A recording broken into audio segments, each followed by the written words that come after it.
sun which gives the light, and moon simply perpetuates it. So become a moon today for the best of Australian society.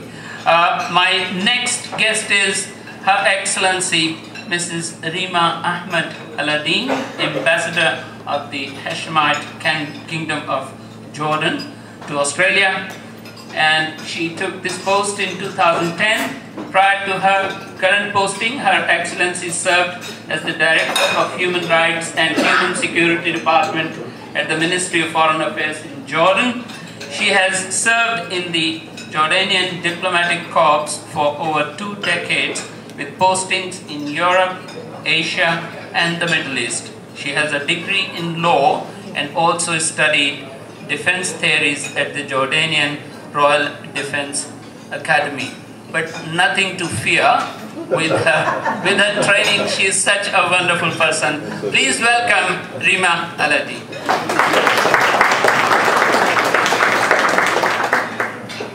Thank you very much, dear friend and colleague.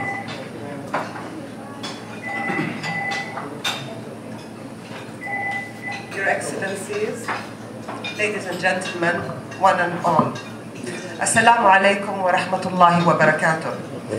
As the ambassador of an Arab Muslim country, I am deeply honored to address this important gathering representing the most important pillars of the historic Abrahamic ancestry, as well as the most widespread monotheistic religions, Islam, Christianity, and Judaism. I feel a sense of optimism when I see a group of honorable religious leaders of the 3 monotheistic religions gathered here today to tackle the most urgently needed issue of interfaith dialogue. In a global atmosphere mirrored in religious intolerance, stereotyping, prejudice, detrimental judgments, as well as forceful explanations of religious teachings based on terms of extremism to achieve xenophobia, chauvinistic, inhumane material and political ends. Because of today's heavy bombardment of misadvertisement by extremists, fanatics and terrorists, and because of their use and abuse of media streams, we come to a standstill, bewildered as a result of what we watch, hear and read. But let us not forget that religions came with a mission to foster peace, brotherhood, compassion, humanity, and the respect of people's rights to live in peace and security, as well as to reject aggression, injustice, violence, torture, slavery, exploitation, and coercion. Stranded in the eye of this media whirlpool, we also forget that religions came to build social sanity and collective social conscience in support of the poor, the weak, the sick, the elderly, and the needy, regardless of their faith.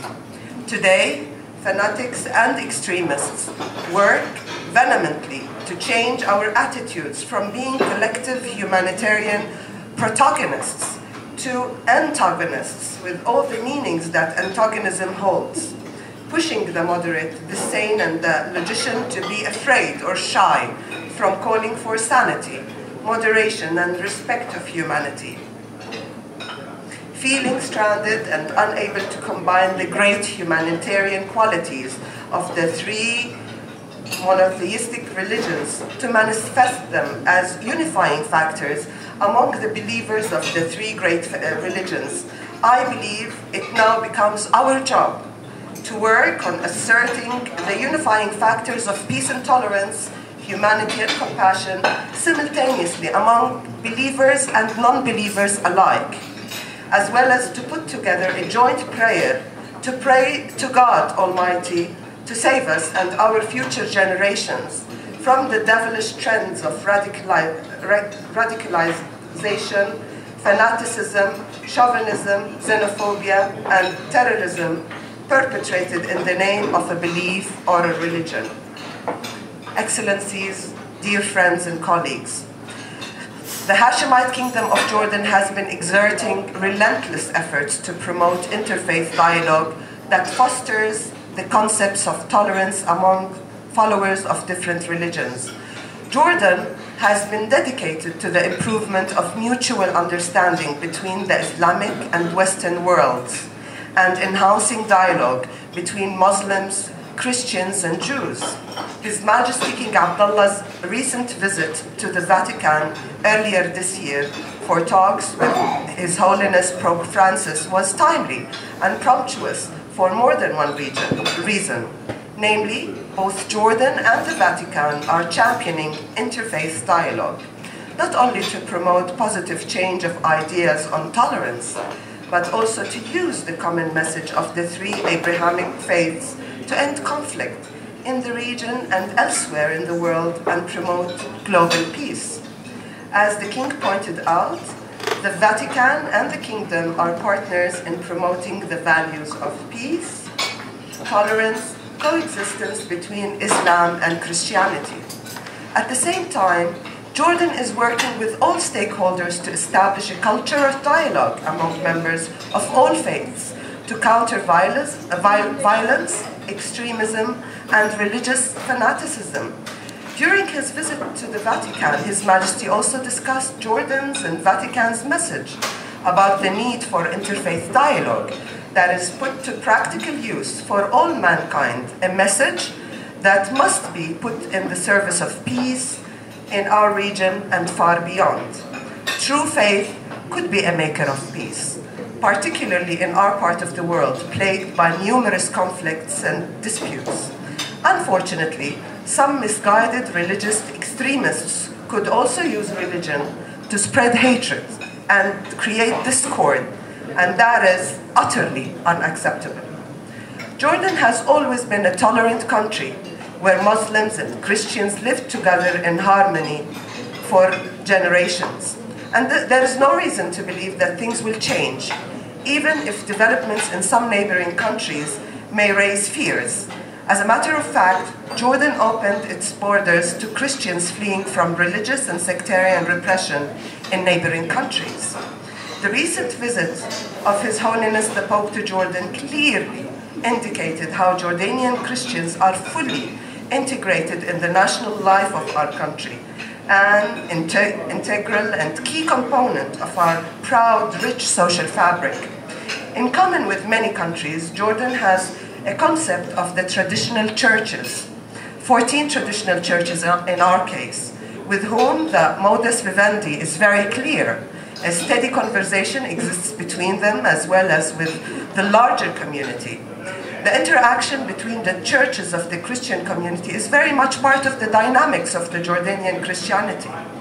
The latest visit of the Holy Pope to the Holy Land, including Jordan, has served the cause of the dialogue advocated by the King and the Pope, and may articulate concrete ideas and mechanisms to make it possible and effective. Inter-ethnic and interfaith dialogue needs to be carefully studied and lessons drawn from the successes registered, particularly at the time when our region is witnessing more and more conflict among ethnic and religious lines. Jordan has long promoted interfaith dialogue and issued the Amman message to promote a better understanding of the true teachings and true essence of Islam, which preaches tolerance, peace, and religious harmony among all faiths.